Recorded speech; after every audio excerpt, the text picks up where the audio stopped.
நெல்லை மாவட்டத்தில் உள்ள களக்காடு பகுதியில் அடிப்படை கட்டமைப்பு வசதிகளை செய்து தருவேன் என நாங்குநேரி அமமுக வேட்பாளர் இசக்கிமுத்து உறுதியளித்துள்ளார்.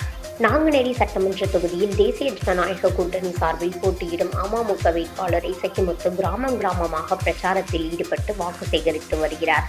அதன்படி களக்காடு நகராட்சியாக உயர்த்தப்பட்டும் மக்களுக்கு அடிப்படை வசதிகள் எதுவும் செய்து கொடுக்கப்படவில்லை. வரிகள் உயர்த்தப்பட்டும் அதற்கான குடிநீர், சாலை வசதி, தெருவிளக்கு போன்ற அடிப்படை கட்டமைப்பு வசதிகள் கூட செய்து கொடுக்கப்படவில்லை என பொதுமக்கள் தெரிவித்த கோரிக்கையை ஏற்றுதான் சட்டமன்ற உறுப்பினராக பதவியேற்கும் போது களக்காடு மக்களின் கோரிக்கையை வலியுறுத்தி நிச்சயம் நடவடிக்கை எடுப்பேன் என உறுதியளித்துள்ளார். முன்னதாக மறைந்த தலைவர்கள் அண்ணா, காமராஜர், முத்துராமலிங்க தேவர், அம்பேத்கர் ஆகியோர்களின் சிலைக்கு மாலை அணிவித்து மரியாதை செலுத்தி அப்பகுதிகளில் உள்ள வியாபாரிகள் பொதுமக்களிடம் குக்கர் சின்னத்திற்கு ஆதரவு கோரினார்.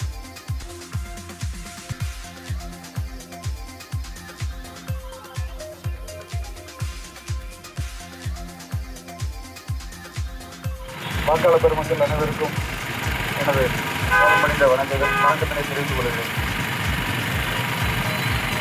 தேசிய ஜனநாயக கூட்டணியின் வேட்பாளராக எனக்கு குக்கர் சின்னத்தில் வாக்கு சேகரித்து உங்கள் முன்பு நான் வந்திருக்கேன். இந்த களக்காடு நகராட்சியை பொறுத்தவரையில் நகராட்சி ஆகி வெகு நாட்கள் ஆகின்றன.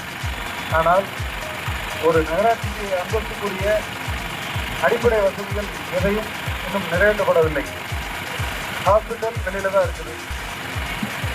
அடிப்படை வசதிகள் எதுவுமே ஏற்படுத்தப்படாமலே பில்லு மட்டும் கூட வந்துட்டு, தண்ணி வரி கூட, வீட்டு வரி கூட, இப்படி அனைத்து வகையான வரிகளும் கூட வசூலிக்கக்கூடிய அரசு அதற்கு தேவையான அந்த அந்தஸ்துக்குரிய அனைத்து வசதிகளையும் செய்து கொடுத்திருக்க வேண்டும்.